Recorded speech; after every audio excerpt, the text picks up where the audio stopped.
একাদশী। একাদশীর দিনে যত কম খাবেন তত ভালো।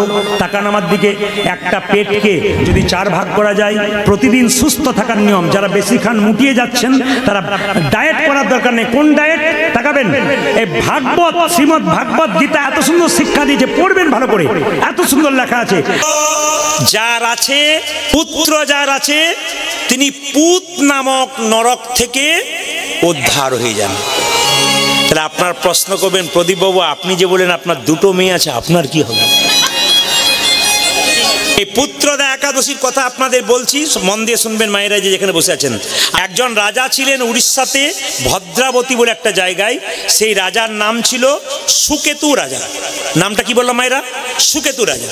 সেই রাজা রানী দিনটা দিব্যি কাটাচ্ছিল, ভালো দিন যাচ্ছিল তাদের। কিন্তু মায়েরা, বিবাহের পর যদি কোনো মেয়ে মা হতে না পারে তবে তার মতো দুঃখ পৃথিবীতে কেউ নাই। দেখবেন যে মেয়ে মা হয়েছে সে বুঝতে পারে না, সে ভাবছে আমি মা হয়ে গেলাম, কিন্তু যে হয় নাই তার যে কি যন্ত্রণা একমাত্র সে ছাড়া কিচ্ছু জানে না। এই জন্য রানী বারবার কাঁদে। রাজা একদিন গিয়ে, কি ব্যাপার? হ্যাঁ গো কি ব্যাপার তোমার, কাঁদছো কেন? কি হয়েছে তোমার? স্বামী, মেয়েদের একমাত্র পূর্ণতা কোনখানে জানো? যদি কোনো মেয়ে সন্তান লাভ করে, আমি একটা সন্তানে মা হতাম, কন্যা হোক পুত্র হোক, তবু তুমি খুশি হতো। আমি তো পেলাম না, কি করবো আমি? রাজা এত পুজো পাঠ করে, এত কিছু করে, কিন্তু সন্তান আসে না। একদিন রাজা দেখলো আমার এত প্রভাব প্রতিপত্তি, গাড়ি বাড়ি, টাকা পয়সা নিয়ে কি করব? যদি সন্তান না পেলাম, পরবর্তী বংশধর যদি আমার না পেলো, সে ছেলেই হোক আর মেয়ে হোক না কেন, কিচ্ছু তো হলো না। মনের দুঃখে রাজা চলে গেল কোথায় মা? বনে বনে ঘুরতে। হঠাৎ রাজার কৃপা হয়ে গেল। কেন? পূজা পাঠ করলে কি কৃপা হয় না? হয় গো। সবাই তাকান, রাজা চলে গেল কোথায়? বনের মধ্যে। দেখতে পেল একটা সরোবর, সেই সরোবরের ধারে কত ফুল, কত পাখি। দেখলো একটা ছোট্ট বাড়ির মধ্যে কতগুলো মুনি ঋষি বসে আছেন। মুনি ঋষিকে সাষ্টাঙ্গে প্রণাম করলেন রাজামশাই। আর যেই না প্রণাম করেছে, মুনি ঋষি বললেন, রাজা সুকেতু, তোমার এই ভক্তিতে আমরা সন্তুষ্ট, কিন্তু আমি জানতে চাই বনে বনে রাজ্য ছেড়ে তুমি এখানে ঘুরে বেড়াচ্ছ কেন? সঙ্গে সঙ্গে সুকেতু মহারাজ বলে উঠলেন, আমার একটাই নিবেদন, আমি পুত্র নাই। বলো, শোনো রাজা, আজকে হলো পুত্রদা একাদশী। আজকে যে একাদশী, সেই দিন তুমি আমাকে প্রণাম করেছো, আজকের নামটা হচ্ছে পুত্রদা একাদশী। যদি আজকে কি তুমি আহার করেছো? বলে কিচ্ছু খাইনি, সকাল থেকে তো বনে বনে ঘুরে বেড়াচ্ছি, ফল পর্যন্ত খাই নাই, জল পর্যন্ত খাই নাই। বাহ, তাহলে তো কাজ হয়ে গেল। আনন্দ মনে তুমি বাড়ি ফিরে যাও। আজ তুমি কিচ্ছু খাবে না, পারলে তুমি একটু ফল সেবা করবে। তোমার স্ত্রীর জন্য ফল নিয়ে যাও, তোমার স্ত্রী তোমার জন্য অপেক্ষা করে আছে। রাজা সুকেতু ফল নিয়ে গেলেন, তার স্ত্রীকে দিলেন, দুজনে মিলে পুত্রদা একাদশী করলেন। এবং কিছুদিন পরে, 10 মাস 10 দিন কি 1 বছর পর, এক যশস্বী সন্তান লাভ করল। এই হচ্ছে পুত্রদা একাদশীর ছোট্ট কাহিনী। আপনারা হাঁ করে শুনবেন, কথাগুলো নিয়ে নেবেন। আমার তো মনে হয় আমি একসঙ্গে 6টা পর্যন্ত গেয়ে দিই, মানে মনে হচ্ছে আর কি। কেন আপনারা যেভাবে বসে আছেন তাতে মনে হচ্ছে হ্যাঁ দিয়েই যাই। একটা কথা আপনাদের বলে যাই মায়েরা, একাদশী যারা পালন করেন, আপনারা শুনেছেন অনেকে, ছোট্ট করে শুনে রাখুন। অনেকের মনে অনেক প্রশ্ন থাকে, উত্তরগুলো পায় না। মায়েরা প্রশ্ন করে যে বাড়িতে কেউ যদি মারা যায় একাদশী করা যায়? 100% করা যায়। মায়েরা অসহ্য অবস্থায় থাকেন, একাদশী করতে পারবেন? 100% করতে পারবেন। একাদশীর দিনে কি তুলসী গাছে জল দেওয়া যায়? প্রশ্ন করো অনেকে। এটা কিন্তু কোনো জায়গাতে পাওয়া যায় না, দেওয়া যায় কি না দেওয়া যায়। কিন্তু পূর্বপুরুষরা বলেন একাদশী মহারানী সেদিন তুলসী বৃক্ষতে জল না দেওয়াটাই ভালো, সেদিন তিনিও একাদশী করেন। অনেকে প্রশ্ন করেন, একাদশী করেছি বাবা, আমার ছেলেগুলো করতে পারে না, আমি একা করেছি। তা আমি বলছিলাম কি, ছেলের জন্য ভাত রান্না করছিলাম, হঠাৎ একটা ভিখারি দুপুরবেলা এসে বলল, মা খিদে পেয়েছে, কিছু ভাত দাও, অন্ন দাও, আমি খাবো। আমি কি দিতে পারি? না। আপনি একাদশী করে তাকে অন্ন দিতে পারেন না, তবে কি ঘুরিয়ে দেবেন? না, ঘোরাবেন না, ফল দেবেন, তাকে ফল দেবেন। তাকে একটু পরমান্ন, মানে অন্ন মানে কি, যেটা পরমান্ন যেটা আপনারা করেন, সামা চালের পায়েস হয় অনেক সময়, সেটা তাকে দেবেন, ফল দেবেন। কেন? তাকে বলতে চাইবেন আমি একাদশী করেছি, তুমি একাদশীর ব্রতী হও, তুমি আমার সঙ্গে সঙ্গে করো। এই শিক্ষাগুলো নিয়ে যান আপনারা। অনেকের মনে একটা প্রশ্ন থেকে যায়, আমি আপনাদের বারবার বলবো, একাদশীর দিনে আমার ছেলে কিছু খায়, এদিক ওদিক, রান্না করতে পারি না? আপনি রান্না করতে পারেন না। আপনি একাদশীর দিনে যদি কেউ করতে না পারে, বাড়িতে অন্তত নিরামিষ করুন। কেন? তাকে একাদশী করার পথটা তৈরি করে দিন। লাইনে দাঁড়ান, নইলে ডাক পাবেন কি করে? আগে লাইনে দাঁড়াতে হবে। আপনাকে লাইনে দাঁড়াতে হবে, তবে আপনার কাজ আছে। মুসলিম সমাজে দেখবেন 30 দিনের মধ্যে 30টা দিন রোজা রাখে, ভোর 4টে থেকে সন্ধে পর্যন্ত জল পর্যন্ত খায় না। আর আমাদের 30 দিনের মধ্যে 15 দিন পর পর একবার করে একাদশী, আমাদের ফল খাওয়া যায়, সামা চালের পায়েস খাওয়া যায়, হ্যাঁ আরও কত কিছু খাচ্ছেন আপনারা, কিন্তু তবু একটা একাদশী করতে আমরা পারছি না। ধর্মটা কি সত্যি রক্ষা করতে পারবো? সত্যি কি ভবিষ্যতে বলতে পারবো আমরা হিন্দু? না, আপনারা বলতে পারবেন না। কেন? ওদের বাচ্চা বাচ্চা ছেলেগুলো ওদের মাকে বলে, মা আমি রোজা রাখবো, তখন মা চিৎকার করে বলে, আরে রাখ রাখ, আল্লাহ তোকে রক্ষা করবে, রাখ বাবা। আর আমাদের ছেলেগুলো যখন বাচ্চা মাকে বলে, বাচ্চা কি বলে, মা আজকে একাদশী করে, মা তখন বলে, ডাক্তার বলেছে না খালি পেটে থাকতে বারণ করেছে, তোর একদিন কি আমার একদিন, খালি বুড়োমি খালি ফাঁকামি আমরা করছে। এই জন্যই তো কলেজে পড়া ছেলেগুলোকে জিজ্ঞেস করি, তুমি একাদশী করো? কে করে? ওগুলো তো সব মা কাকিমারা করে, আমাদের করে কি লাভ? মানে ওদের বিশ্বাস জন্মে গেছে, বয়স্করা করবে, আমাদের আর করার দরকার নাই। পরবর্তী প্রজন্ম কি আর ধর্মটাকে ধরে রাখতে পারবে? আপনাদের কি বিশ্বাস জাগে? জাগাতে হবে আমাদের, জাগতে হবে আপনাদেরকে। আজকে দিনহাটাতে পরবর্তী প্রজন্মের ছেলেরা এখানে দাঁড়িয়ে আছে, হাত তুলছে, কীর্তন করছে, একটাই কারণ কি, এরা তৈরি হয়ে গেল পরবর্তী দিনের জন্য। আপনারা আশীর্বাদ করুন, আরো সুন্দর অনুষ্ঠানের কাছ থেকে আমরা উপহার চাইব, সবাই মিলে আশীর্বাদ। আপনি গর্ব করে বলতে পারবেন আমি হিন্দু, এটা আমার বারবার নিবেদন রইল।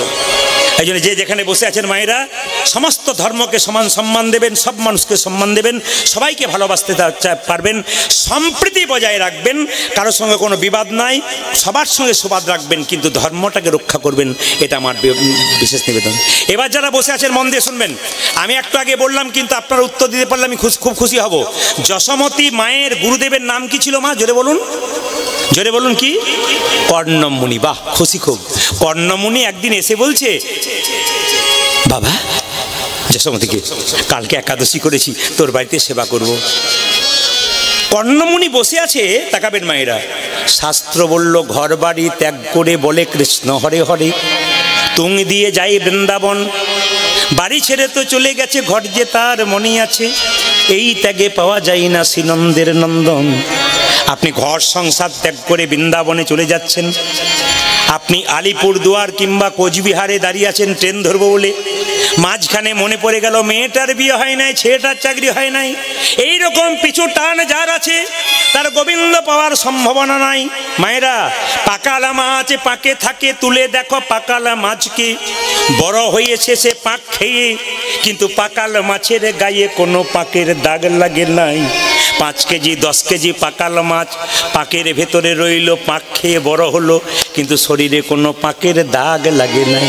এইরকম যদি পাকাল মাছের মতো সংসারে কেউ থাকতে পারে, সংসার করবে কিন্তু দুঃখের ছাপ তার শরীরে থাকবে না, সদা আনন্দ থাকবে, একমাত্র কৃষ্ণের কৃপা সেই পাবে।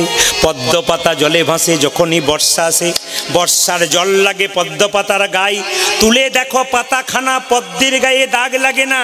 এই রকম যদি ত্যাগী হওয়া যায়, কৃষ্ণের চরণ পাওয়া যায়। ও মায়েরা, বর্ষাকালে পদ্ম পাতা পুকুরে থাকে, বর্ষার জল ফটাফট পদ্ম পাতার গায়ে পড়ে, কিন্তু পদ্মের গায়ে যেমন দাগ হয় না, কৃষ্ণ ভক্ত হলো পদ্ম পাতার মতো, হাজার দুঃখ তার বুকের মধ্যে পড়বে, কিন্তু সদা আনন্দময় হাস্যময় থাকবে। ইনি একমাত্র ভগবান ভজনের অধিকারী হবে। শুধু তাই নয়, তাই নয়, জনক রাজা ঋষি যিনি পূর্ণত্যাগী ছিলেন, তিনি কোনোদিন সংসার ত্যাগ করেন নাই। সোনার পুরীতে বসে থাকতো, মনকে সে যে গোলকে রাখতো। এরকম যদি ত্যাগী হওয়া যায়, কৃষ্ণের চরণ পাওয়া যায়। গাড়ি বাড়ি টাকা পয়সা সব থাকবে, মন থাকবে গোবিন্দের চরণে প্রেম। কর্ণমুনি মা, এই যে কালকে একাদশী করেছি, আজকে ও মা আজকে সেবা করব। যশোমতী বলছে, আমি নিজে রান্না বান্না করে দিই, আপনি সেবা করবেন? কৃষ্ণ ছোট্ট ছেলে তো, খেলা করছে উঠোনে, সঙ্গে সঙ্গে যশোমতী বলছে, আমি রান্না করে দিই। গুরুদেব বলল, তোরা হলি গোয়ালিনীর জাতি, তোদের হাতে খেলে হবে আমার ক্ষতি। ভগবান উঠানে বসে বসে ভাবছে, তুমি জাতের বিচার করলে দেখো আমি কোন জাতে এসেছি। আমি তো গোয়ালা জাতিতে এসেছি, আমি কৃষ্ণ। ও আচ্ছা আচ্ছা আচ্ছা, ঠিক আছে যশোমতি, তুই আমাকে বরং চাল ডাল দিয়ে দে, আমি রান্না বান্না করে খাবো। তোরা হলি গোয়ালিনীর জাতি, তোদের হাতে খেলে জাতের বিচার করছে। কৃষ্ণ শুনছে, ওঠানে ছোট্ট ছেলে তো হামাগুড়ি দিয়ে খেলছে। হঠাৎ যখন রান্না বান্না করে অন্ন ব্যঞ্জন তৈরি করে গুরুদেব কপালে ঠেকিয়ে জনার্দন বলে ঠেকিয়েছে, অমনি কোথা থেকে গোপাল এসে চপ চপ শব্দে খেতে শুরু করেছে। এই যে এখনই কমিটি প্রচার করলো যে এত এত ভক্তের সেবার ব্যবস্থা আছে, আপনারা যখন সেবা নিতে যাবেন চেষ্টা করবেন কীর্তন শুনতে গেলে ভক্তের পাশে বসতে হবে। কেন? আপনার হাত যদি না ওঠে, আপনার পাশে যিনি বসে আছেন তিনি যদি হাত তুলে দেন, আপনি তুলব না বললেও আপনার হাত আপনিই উঠবে। আর যেখানে প্রসাদ পাবেন, আজে বাজে লোকের কাছে বসে প্রসাদ পেলে ও তো পাবে আর খাবে। আর যিনি ভক্ত মানুষ তিনি প্রসাদটা নেওয়ার পর, আজকে প্রসাদ যখন সবাই পাবেন, কমিটি যেন মিলিয়ে দেখে প্রসাদটা পাওয়ার সময় কপালে ঠেকিয়ে একবার বলবেন জনার্দন জনার্দন জনার্দন। আজকে যারা যারা প্রসাদ পাবেন সবাইকে বলা রইল, প্রসাদ পাওয়ার সময় বলবেন জনার্দন জনার্দন, ভগবানকে স্মরণ করে দিয়ে তারপর খাবেন। যশোমতির গুরুদেব অন্ন ব্যঞ্জন তৈরি করে যে না জনার্দন বলে কপালে ঠেকিয়েছে, কোথা থেকে গোপাল এসে, চোখটা যখন মুজে আছে গুরুদেব চোখ মুজে জনার্দন বলছে, কোথা থেকে গোপাল এসে ভাতগুলোতে চপ চপ চপ চপ শব্দে, এ যশোদে এই দেখ দেখ দেখ দেখ দেখ দেখ দেখ দেখ দেখ দেখ দেখ দেখ দেখ তো ছেলের কাণ্ড দেখ, কেমন আমার সব সব ভাতগুলো মুখে দিয়ে দিল। যশোমতি ছুটে এসে বলল, কে তোকে ডেকেছে, তুই খেলি কেন? কৃষ্ণ বলছে, ওগো মা, ভক্ত যদি ভোগ নিবেদন করার সময় আমায় ডাকি, তবে কি আমি ভক্তির কাছে প্রসাদ না এসে থাকি?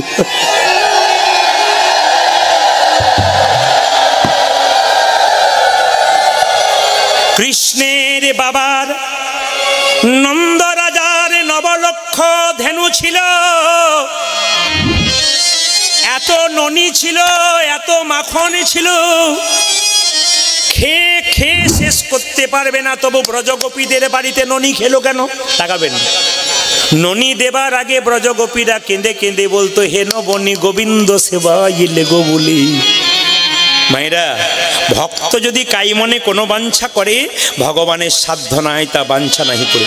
ও বাচ্চাগুলো সরান তো, কমিটি যারা আছেন বাচ্চাগুলো সরান, এখনই সরান, সমস্যায় পড়বেন আপনারা। বাচ্চাগুলো একবার সরিয়ে দিন তাড়াতাড়ি, সবাই লক্ষ্য করুন যে যেখানে বসে আছেন।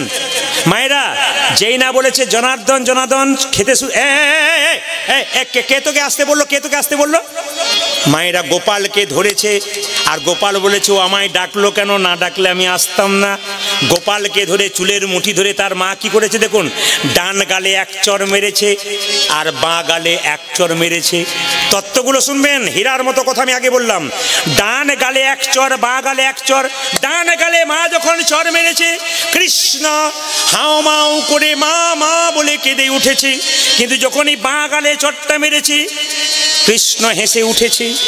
তত্ত্ব বলল, পণ্ডিত বলল, ডান গালে চর মারল, কৃষ্ণ কাঁদলো কেন? কৃষ্ণ বলছে, মা গো, তুমি লোকের সামনে বলে বেড়াও 10টা নাই 5টা নাই, আমি নাকি তোমার একটি মাত্র গোপাল। ধীরে, আমি নাকি তোমার একটি মাত্র গোপাল।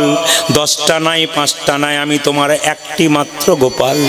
তুমি আমায় মারলে চর, তুমি নবনী তৈরি করার সময় আঙুল দিয়ে নেড়ে নেড়ে দেখো, পাছে নবনী যদি মোটা হয়ে যায় তো লালনের বদনে লাগবে। এই তোমার ভালোবাসা কাঁদছে আর হাসছে কেন? তুমি তোমায় চিনতেই পারোনি আমি কে। তুমি যদি চিনতে পারতে তাহলে তুমি মারতে। একবার কাঁদছে, একবার হাসছে। এবার যশোমতি কি করলো, চুলের মুঠি ধরে নিয়ে যাচ্ছে, নিয়ে বলছে, গুরুদেব বন্দি করে রাখবো আমার কাঁচা সোনা, আমার গোপাল তোমার কাছে আসবে না, কোনো চিন্তা নেই। এবার তোমাকে অন্ন ব্যঞ্জন দেবো, তুমি তৈরি করে খাও। এবার আমার গোপালকে বন্দি করে রাখবো। গোপালকে নিয়ে গিয়ে যেই না বাড়ির ভেতরে ঢুকিয়েছে মা, ঢুকিয়ে যেই না জানলাতে দড়ি দিয়ে বাঁধতে যাবে, বাঁধতে বাঁধতে যখন গিঁট দিতে যাবে 2 আঙ্গুল কম পড়ে যাচ্ছে। ভগবান মনে মনে ভাবছে, মা গো, এই দড়ি দিয়ে আমায় কেউ জগতে বাঁধতে পারে না, যতক্ষণ না প্রেমের, যতক্ষণ না কোনো ভক্ত প্রেমের দড়ি দিয়ে আমায় বাঁধে, ততক্ষণ তার বাঁধনে আমি ধরা দিলাম। এখন মা যশোদা রেগে রেগে কি করছে, বাঁধছে, বাঁধতে বাঁধতে 2 আঙ্গুল কম পড়ে যাচ্ছে। তত্ত্ব বলল, আস্তে আস্তে আস্তে 3 আঙ্গুল কম পড়লো কেন? আস্তে 3 আঙ্গুল কম পড়লো কেন? 3 আঙুল পড়লো না কেন, 2 আঙুল পড়লো কেন? 2 আঙুল পড়লো এই জন্যে, যশোমতি যখন গোবিন্দকে বাঁধছিল দুটো জিনিস অভাব ছিল। কি কি? একটি প্রেম, একটা ভক্তি। তোকে দেখাচ্ছি, তোকে বেঁধে ছাড়বো, এত দুষ্ট তুই হয়েছিস। প্রেম ছিল না, পাষণ্ডতা ছিল। প্রেম ছিল না, ভক্তি ছিল না। এই 2 আঙুল কম পড়ে গেল। যেই বাঁধতে পারলো না, তখন মা রেগে গিয়ে বললো, দাদা তোকে বাঁধতে পারলাম না, এবার দরজাতে শেকল দিয়ে চলে যাই। গোবিন্দকে দরজাতে শেকল দিয়েছে। তাকাবেন আমার দিকে। গুরুদেবকে যেই না অন্ন ব্যঞ্জন দিয়েছে, গুরুদেব যেই না অন্ন ব্যঞ্জন পেয়ে আবার শ্রীমধুসূদন বলে সেবা করতে লেগেছে। যশোদা রান্নাশালে রান্না করছিল, কোথা থেকে গোপাল এসে আবার খেতে। যশোদা, তুই বললি বন্দি করে রাখলাম, এই দেখ আবার এসেছে। যশোমতি রান্নাশাল থেকে বলছে, গুরুদেব আপনি ভুল করছেন। বলে কেন? ওটা আমার ছেলে নয়, পাড়ার কেউ বটে। বেরিয়ে দেখ, কার ছেলে ওঠে। যশোমতি বেরিয়ে দেখছে নিজের গোপাল বসে বসে খাচ্ছে। যশোমতির চোখে জলই এলো। ওগো গুরুদেব, আমি বেঁধে রেখেছি গোপালকে, বাড়ির ভেতরে বাঁধতে পারলাম না, শেকলে দিয়ে রাখলাম। তখন সঙ্গে সঙ্গে গুরুদেব কেঁদে কেঁদে বলছে, এতদিন বনে জঙ্গলে ঘুরে বেড়ালাম গোবিন্দ পাবার লাগি। ওরে যশোমতি রে, আজ আমি দেখতে চাই তোর গোপাল সত্যি ভগবান বটে কিনা। যেই না দরজাটা খুলেছে, অমনি দেখলো বাইরে একটা গোপাল, বাইরের ঘরে একটা গোপাল। এই যে ঘরে গোপাল, বাইরে গোপাল, ঘরে গোপাল, বাইরে গোপাল, ঘরে গোপাল, বাইরে গোপাল, ঘরে গোপাল, বাইরে গোপাল। ছেলে যদি একটা বংশের প্রদীপ হয়, তবে মেয়েরা হলো 2টো বংশের প্রদীপ। বাবা মরে গেলে মেয়েদেরও শ্রাদ্ধ করবার অধিকার শাস্ত্রে বর্ণন আছে। পুত্র যদি পুত্রের মতো হয়, তবে আপনার শ্রাদ্ধ করে লাভ আছে, আপনি পুত নামক নরক থেকে উদ্ধার হবেন।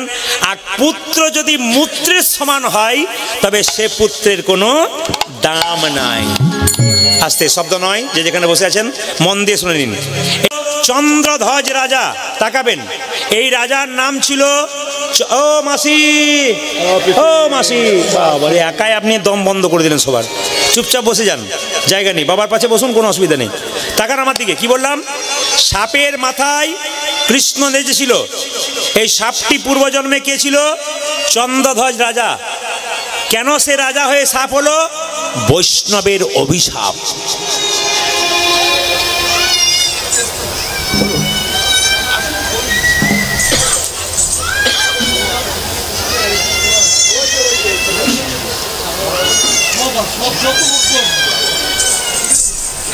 কমিটির একটা সুন্দর ব্যবস্থা আছে এখানে।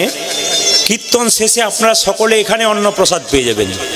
এই সুন্দর প্রসাদের ব্যবস্থা, অগণিত ভক্তের সেবা। ধন্যবাদ জানাই দিনহাটা কমিটির কর্মকর্তারা যারা আছেন, অক্লান্ত পরিশ্রম করছেন, এদেরকে অনেক ধন্যবাদ জানাই এবং ঈশ্বরের কাছে প্রার্থনা করি যে আপনারা যুগ যুগ ধরে আপনাদের পরবর্তী প্রজন্ম এরকমভাবে যেন চালাতে পারে। সবাই মিলে উলুধ্বনি দিন আশীর্বাদ করুন, যেন আরও সুন্দর করতে পারে। আরে বেশ বেশ বেশ বেশ। এবার আমি আগেই বললাম, যিনি দান নিচ্ছেন খুব ধীরে ধীরে নিচ্ছেন। আপনার শুধু দানটা হাতে রেডি করে কানটা এদিকে রাখুন। আমি জিজ্ঞেস করবো কিছুক্ষণ পরে। তাহলে কালিয়ানাগ সাপটি কি ছিল, রাজা না প্রজা? জোরে বলুন। এই রাজার নাম কি ছিল? চন্দ্রধ্বজ রাজা। কি হয়েছিল মা? একবার পেটে যন্ত্রণা হয়ে গেছিল, কেউ কোনোদিন ভালো করতে পারছে না। একজন কবিরাজ বলল, রাজা তোমার পেটের যন্ত্রণা ভালো হতে পারে যদি তুমি একটা কাজ করতে পারো। বলে কি? তুমি যে রাজবাড়িতে বাস করো তার পেছন দিকে একটা সরোবর মানে পুকুর আছে, ওখানে একটা রাজহাঁস খেলা করছে, ওটাকে ধরে এনে তার পিত্তটা খেতে পারলে তোমার পেটের যন্ত্রণা ভালো হবে। তাকাবেন, রাজহাঁসটাকে ধরে আনা হলো। বিজ্ঞ রাজহাঁস চিৎকার করে বলল, রাজা মশাই আমাকে না মেরে যদি আপনার পেটের যন্ত্রণা ভালো হয়, তার একটা উপায় বলি। বলে কি? যে সরোবর থেকে আমাকে ধরে আনলে, সেই সরোবরের উত্তর দিকে একটা গাছের উপরে এক বৈষ্ণব মুনি পা দুলিয়ে বসে আছে, তার চরণ ধোয়া জল পান করলে তোমার পেটের যন্ত্রণা ভালো হবে। তো রাজা কি করলো মায়েরা? তাকাবেন, রাজা চন্দ্রধ্বজ রাজা বলে কথা একটা সোনার পাত্র নিয়ে গিয়ে বলল, মুনিবর তোমার ডান পাটা এগিয়ে দাও। ডান পাটা এগিয়ে দিল, পুঁজার রক্ত, ছি ছি ছি ছি ছি, এই জল আমি পান করতে পারবো না। বাঁ পাটা এগিয়ে দিল, যেই না বাঁ পাটা এগিয়ে দিয়েছে পুঁজ রক্ত তো রয়েছে, পোকা কিলবিল কিলবিল করছে। রাজা চন্দ্রধ্বজ জল পান করে নাই, কিন্তু একটা ভালো কাজ করেছিল। কি বলুন তো? জলটাকে মাথায় করে এনেছিল। বৈষ্ণবের চরণ ধোয়া জল কেউ যদি পান করতে পারো তবে তার দেহ মনের রোগ দূর হবে।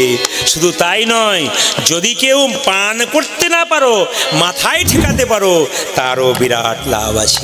এই যে সবাই লক্ষ্য করুন, বৈষ্ণবের চরণ ধোয়া জলটি যখন এনেছে, রাজা চন্দ্রধ্বজের দুটো স্ত্রী ছিল। স্বামী স্বামী কি জল পান করতে পারলে না? বলে না পারলাম না। কেন? পুঁজ রক্ত, পোকা কিলবিল করছে, এই জল পান করতে পারবো না। দেখি দেখি দেখি দেখি দেখি, এই যে এই যে এই যে দেখি দেখি দেখি দেখি দেখি দেখি জলটা দেখি, জলটা দেখি। যে না জলটা নিয়েছে, অমনি দুজন স্ত্রী যে না পান করেছে, মণি ছুটে এসে বলল, রাজা এ তুমি কি করলে? তুমি আমার চরণধলকে অপমান করলে, তুমি মাথায় করে আনলে, তুমি পান করলে না? তোমাকে অভিশাপ দিলাম, তুমি খল প্রবৃত্তি করেছো, চালাকি করেছো, এই যে তোমাকে অভিশাপ দিলাম, তোমার খল বংশে জন্ম হবে, তোমার নাম হবে কালীয় নাগ সাপ। রাজা চন্দ্রধ্বজে কেঁদে কেঁদে বলল, হে মুনিবর, অভিশাপে যদি দিলে আমার সাপে কুলে জন্ম হোক, আশীর্বাদ দাও যেন গোবিন্দের চরণে কৃপা লাভ করতে পারি। মুনিবর বলল, গো রাজা, তুমি যেহেতু আমার চরণ জল পান করনি, কিন্তু মাথায় করে এনেছো, তোমাকে আশীর্বাদ করলাম, তুমি পরের জন্মে সাপ হবে। ঠিক কথা, অভিশাপ যেমন দিলাম, তুমি পরের জন্মে সাপ হবে, তোমার মাথায় একদিন ভগবান শ্রীকৃষ্ণের নৃত্য। কেন মায়েরা, আজকে যারা কীর্তন শুনছেন, যারা চরণ জল পান করতে পারবেন না, চরণ জল যদি মাথায় নিতে পারেন, তবে আপনাদেরও গোবিন্দের কৃপা আপনাদের। তবে একটা কথা আপনাদের বলে রাখি, যে যেখানে বলে বসে আছেন, দেখুন, পবিত্র হতে গেলে বৈষ্ণবের চরণ ধোয়া জল দরকার আছে। গঙ্গা থেকে জল যখন আপনি আনবেন, সেই জল বাড়িতে রাখবেন, দেখবেন মায়েরা প্রথমে ঘোলা ঘোলা ভাব থাকে, সেই জলটা যত দিন যাবে দেখবেন জলটা পরিষ্কার হয়ে যাবে। প্রকৃত বৈষ্ণবের চরণ ধোয়া জল বাড়িতে বোতলে করে রাখুন, প্রথমে সেটা ঘোলা ঘোলা ভাব লাগতে পারে, কিন্তু পরবর্তী ক্ষেত্রে দেখবেন সেই জলটা পরিষ্কার হয়ে গেছে। আমি আপনাদের বলে যাই, অনেকেই প্রশ্ন করে, প্রদীপ বাবু গঙ্গা চললাম স্নান করতে, বললাম কিচ্ছু লাভ হবে না, গঙ্গা স্নান করে লাভ হবে না। বলে না, কেন? আগে তোমার ভেতরটাকে স্নান করাও, তোমার ভেতরে একটা মানুষ আছে, ওটাকে স্নান করাও। কিছু মনে করবেন না মায়েরা, তাকাবেন।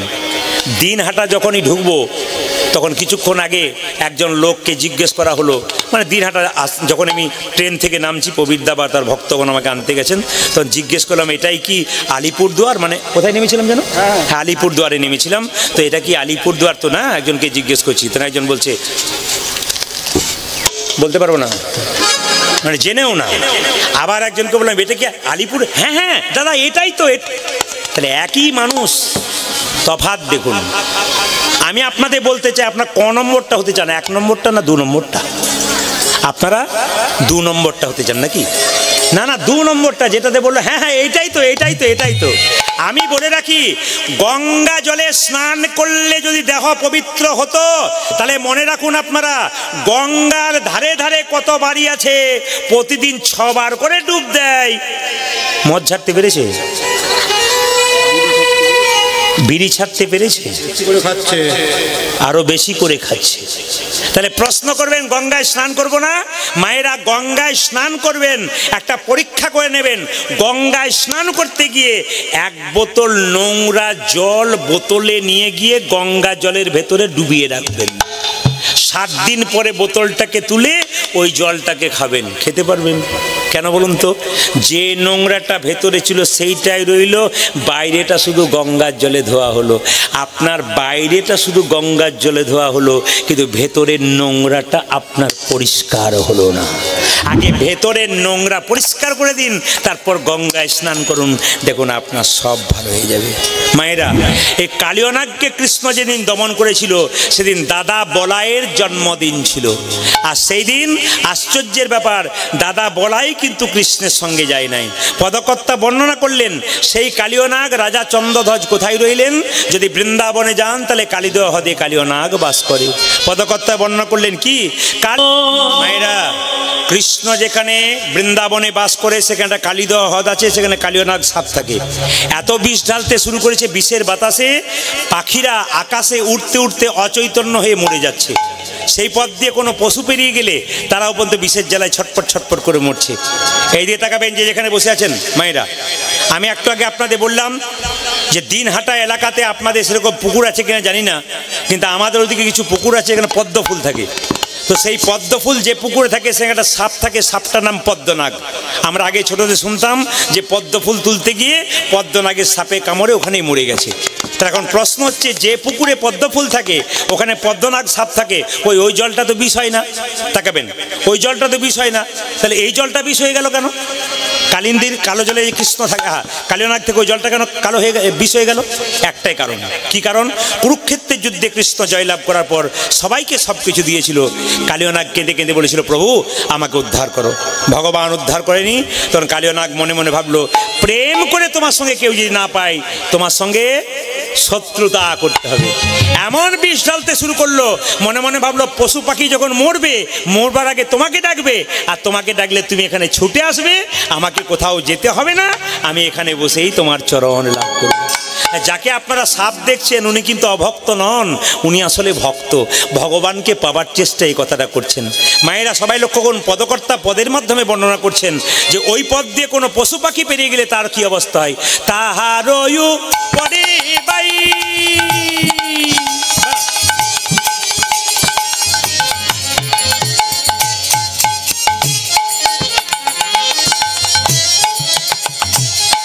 যদি পাখি উড়ে যাই,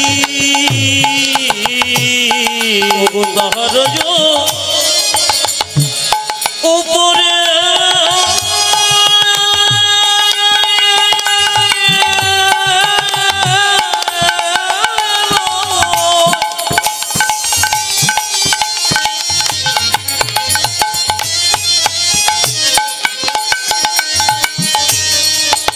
পাখি জুড়ে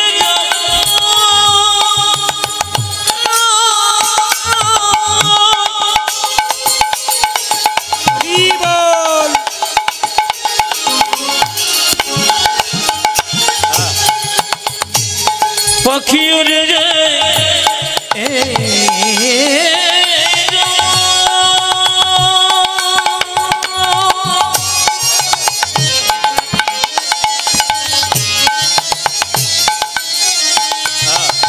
পাখি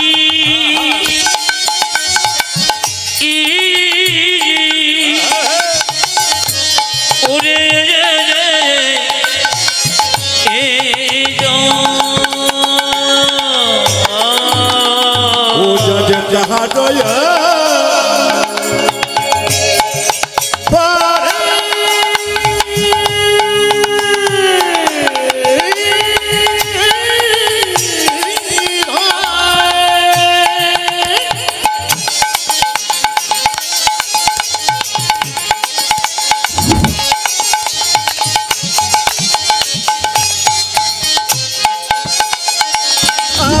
যদি পাখি উড়ে যায়, বিষের জ্বালায় বিষের জ্বালায় তেজয়ে প্রাণ, বিষের জ্বালায় বিষের জ্বালায় তেজয় প্রাণ, বিষের জ্বালাই বিষের জ্বালাই তেজয়ে প্রাণ, বিষের জ্বালায় জ্বালায় তেজয় প্রাণ। আমরা কোনো অপরাধী করি নাই প্রভু,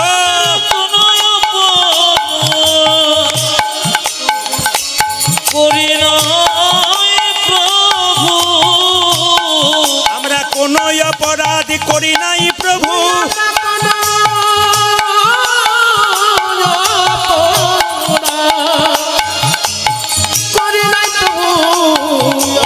বিষের জ্বালায় প্রাণ হারালাম, কোন অপরাধী করি নাই প্রভু। প্রভু আমরা বিষের জ্বালায় প্রাণ হারালাম, কোন অপরাধী করি নাই প্রভু। বিষের জ্বালায় প্রাণ হারালাম, কোন অপরাধী করি নাই প্রভু। বিষের জ্বালায় প্রাণ হারালাম, কোন অপরাধী করি নাই প্রভু। কোনো অপরাধ করি নাই প্রভু।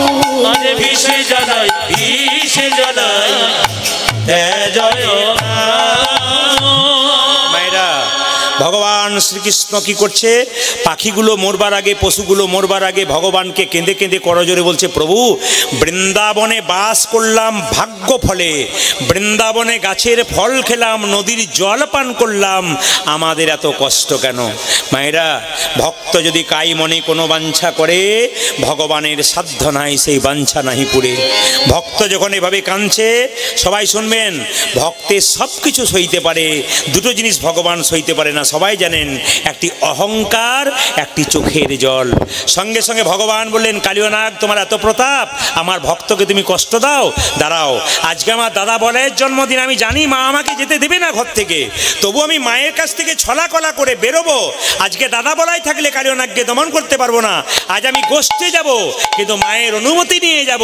মাকে গিয়ে বললো, মা দেরি করো না, কি আমায় সাজাইয়ে দাও, আমার সাজাইয়ে দাও, আমায় সাজাইয়ে দাও, সাজাইয়ে দাও, সাজাইয়ে দাও, মা সাজাইয়ে দাও, আমায় সাজাইয়ে দাও, সাজাইয়ে দাও, উঠে যাবার সময় হলো, সাজাইয়ে দাও, মা সাজাইয়ে দাও, মাগো আমার বুঝতে যাওয়ার সময় হলো, সাজাইয়ে দাও, সাজাইয়ে দাও, উঠে যাবার সময় হলো, সাজাইয়ে দাও, মা সাজাইয়ে দাও, মা উঠে যাবার সময় হলো, সাজাইয়ে দাও, সাজাইয়ে দাও, সিদামে সুদামে দাঁড়াইয়ে আছে, সাজাইয়ে দাও, মা সাজাইয়ে দাও, ওই দেখি সিদামে সুদামে দাঁড়াইয়ে আছে, সাজাইয়ে দাও, সাজাইয়ে দাও, যে সিদামে সুদামে দাঁড়াইয়ে আছে, সাজাইয়ে দাও, মা সাজাইয়ে দাও,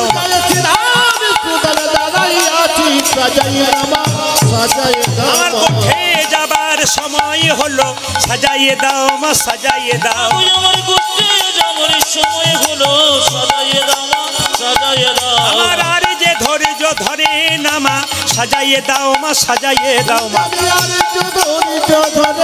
আমার সিদামে সুদামে দাঁড়াইয়ে আছে, আর যে ধৈর্য ধরে নামা, আমার সিদামে সুদামে দাঁড়াইয়ে আছে, মাগো সিদামে সুদামে দাঁড়াইয়ে আছে, আরে এই আজকে দাদা বলাইয়ের জন্মদিন। আচ্ছা মায়েরা, আপনার একটু বলবেন, আপনার বাড়িতে কোনো অনুষ্ঠান চলছে, বাচ্চা যদি বলে স্কুলে যাব, আপনারা কি বলবেন? প্রতিদিন তো যাস বাবা, আজকে যাস না। যদি পরীক্ষা থাকে সেটা আলাদা ব্যাপার, তখন যেতে হবে। কিন্তু মায়েরা সবাই এখানে যারা কীর্তন শুনছেন, বলুন তো, বাড়িতে একটা বড় উৎসব হচ্ছে আর বাচ্চা বলছে আজ আমি যাবো স্কুলে, আপনার যেতে দেবেন? দেবেন না কেন? আজকের দিনটা থাক, কাল থেকে যাবি। কিন্তু কৃষ্ণ বলছে, মা তুমি যতই দাদা বলাইয়ের জন্মদিন উৎসব পালন করো না কেন, আমাকে আজকে যেতেই হবে। বলে কেন? তুমি তো তোমার গোপালকে বসিয়ে খুব আনন্দ করে খাওয়াবে, কিন্তু তোমার গোপালের জন্য যারা অপেক্ষা করছে তাদের কথা তুমি ভেবেছো? বলে কেন? কার কথা? বলছে, মা শোনো ভালো করে, নব লক্ষ ধেনুর দল কে যোগাবে তিন হরিবল, আজ নব লক্ষ ধেনুর দল কে যোগাবে তিন দল, ও যে নব লক্ষ ধেনুর দল কে যোগাবে তিন দল, আজি নব লক্ষ ধেনুর দল কে যোগাবে তিন দল। মায়েরা, গৃহ মাঝে রহিতে না পারি, মাগো গৃহ মাঝে রহিতে না পারি, গৃহ মাঝে রহিতে না পারি, গৃহ মাঝে রহিতে না পারি, আমি ঘরে রইতে পারি না, ঘরে রইতে পারি না, ঘরে রইতে পারি না, ঘরে রইতে পারি না, ভক্ত যদি আমায় ডাকে ঘরে রইতে পারি না, আমার ভক্ত যদি আমায় ডাকে ঘরে রইতে পারি না, ভক্ত যদি আমায় ডাকে ঘরে রইতে পারি না, ভক্ত যদি আমায় ডাকে, ঘরে রইতে পারি না, ভক্ত যদি আমায় ডাকে, ঘরে রইতে পূজো মা ঘরে রইতে পারি না, আজ গৃহ মাঝে, মাগো গৃহ মাঝে, গৃহ মাঝে রহিতে না পারি, গৃহ মাঝে রহিতে না পারি। মায়েরা সবাই শুনবেন, ভক্ত যদি ভগবানকে ডাকে ভগবান ঘরে থাকতে পারে না, ভগবান ভক্তের কাছে বারবার ছুটে আসে।